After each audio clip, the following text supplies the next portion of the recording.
Et si héberger un site web devenait aussi simple que, disons, de poster une vidéo? C'est le pari un peu fou d'un créateur de contenu qui en avait marre de la complexité des outils. Aujourd'hui, on plonge dans l'histoire de Copylost, un hébergeur qui a bien l'intention de tout bousculer. Alors voilà, Alexis Fichou, le cofondateur de Copylost. Et franchement, sa citation, elle dit tout, non? Une idée qui semblait impossible au départ, née d'un scepticisme total. La question, c'est comment est-on passé de jamais de la vie à la création d'un hébergeur? Pour vraiment comprendre la philosophie de Copylost, il faut revenir un peu en arrière, à la source du projet. Parce que son fondateur, ce n'est pas, disons, l'ingénieur réseau typique. Non, non.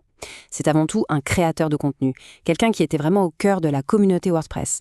L'histoire, elle commence donc avec sa chaîne, WP Origami. Pendant des années, à travers des tutos et des formations, Alexis a enseigné WordPress à des milliers de personnes.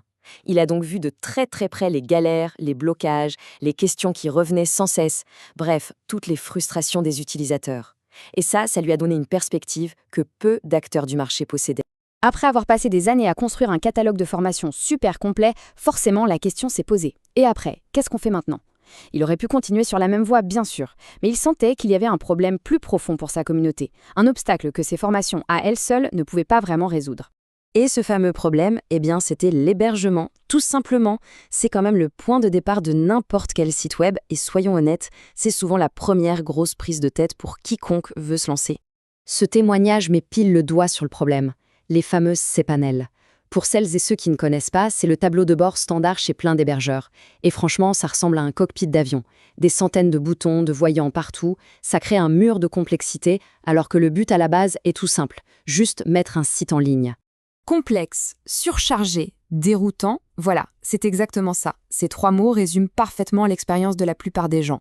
Des tableaux de bord bourrés d'options qui ne servent à rien, des processus qui n'en finissent plus pour faire des trucs tout bêtes, bref, une expérience complètement à côté de la plaque par rapport aux besoins réels de quelqu'un qui crée un site WordPress.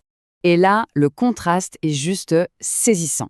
D'un côté, on a le labyrinthe des plateformes classiques. De l'autre, la vision de Copylost. La simplicité, mais une simplicité radicale. L'objectif, ce n'était pas juste de faire un petit relooking, c'était de tout repenser, de A à Z, pour que le processus soit enfin intuitif et rapide pour n'importe qui sur WordPress. Et c'est ça le point crucial. Le marché était complètement bloqué. Tout le monde, mais alors tout le monde ne parlait que de deux choses, performance et sécurité.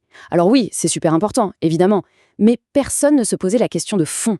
Comment peut-on rendre la vie de nos clients plus simple au quotidien? Comment on leur fait gagner du temps?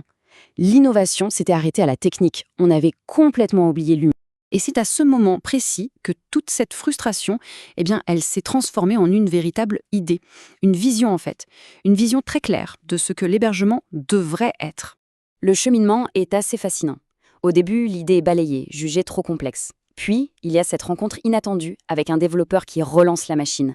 Mais le vrai déclic, le moment où tout bascule, c'est quand Alexis crée une simple maquette en Thaïlande. Juste un dessin. Et là, la maquette est tellement parlante que ça devient une évidence. Il faut le construire. La vision se transforme en mission.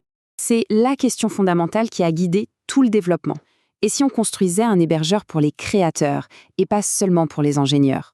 Au lieu de faire un outil pour les experts, pourquoi ne pas faire une plateforme pour celles et ceux qui sont vraiment sur le terrain? Les entrepreneurs, les blogueurs, les designers. Bon, alors, passons au concret. C'est bien beau d'avoir une vision, mais comment est-ce que Copylost a transformé tout ça en un vrai produit? Quelles sont les fonctionnalités qui, sur le terrain, font vraiment la différence? Alors, premier point, ils n'ont pas essayé de tout réinventer de zéro. C'est un choix très malin. Ils se sont appuyés sur les meilleures technologies qui existent déjà. On parle de Google Cloud pour une infrastructure super fiable et puissante et de Cloudflare Enterprise qui est vraiment le top du top pour la sécurité et la vitesse. Cette base technique solide leur a permis de se concentrer sur leur vraie différence, l'expérience utilisateur. Et c'est là que la philosophie de simplicité devient aussi très concrète pour le portefeuille. Fini de jongler entre plein d'abonnements et d'extensions premium. Copylost intègre tout de base. Le cache, le CDN, le pare-feu, l'optimisation des images, tout y est. Et ça, ce n'est pas juste un gain d'argent, c'est aussi une énorme charge mentale en moins pour les créateurs. Ce témoignage est génial parce qu'il soulève un point hyper important. La vraie valeur d'un hébergeur, on la voit quand les choses tournent mal, quand il y a un problème. Alors la question c'est, comment est-ce que Copylost gère les pannes, qui sont inévitables dans le monde de WordPress? Leur réponse, c'est une innovation assez dingue. Radaria. En gros, fini les heures de panique à désactiver toutes ces extensions une par une pour trouver le coupable. Là, quand il y a une erreur critique, on lance l'outil.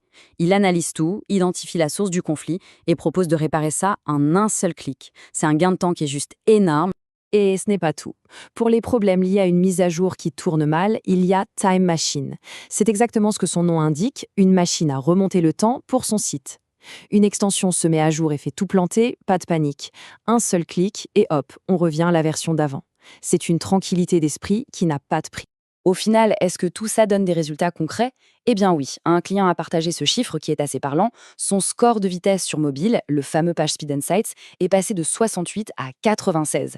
C'est un bond énorme. C'est la preuve que quand on intègre les bonnes technologies de manière native, sans configuration compliquée, l'impact sur la vitesse est direct et mesurable.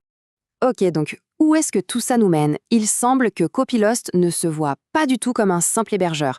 Non, l'ambition est bien plus grande que ça. L'idée, ce n'est pas juste d'offrir un endroit où on peut garer son site web. C'est beaucoup plus. On parle ici d'une véritable plateforme de productivité intégrée. L'objectif, c'est de simplifier tout le processus de travail sur WordPress. On n'est plus dans le simple stockage de fichiers. On entre dans un écosystème d'outils qui aident à créer, gérer et maintenir un site. Alors, pour résumer, ce qui définit Copilust, c'est d'abord cette origine authentique, née d'une frustration bien réelle. Ensuite, il y a cette obsession pour la simplicité. On a aussi les outils intégrés qui font gagner du temps et de l'argent, le tout bâti sur une techno super solide. Et enfin, l'agilité d'une start-up qui leur permet d'innover très vite. Et tout ça nous amène à une question de fond. Si un service peut, de lui-même, réparer un site, optimiser les images, le sécuriser, tout ça de manière automatique, est-ce que c'est encore juste un hébergeur? Clairement, à une époque où l'automatisation change la donne partout, la définition même de ce qu'on attend d'un hébergement est en train de bouger. Voilà qui conclut cette analyse. Merci de l'avoir suivi.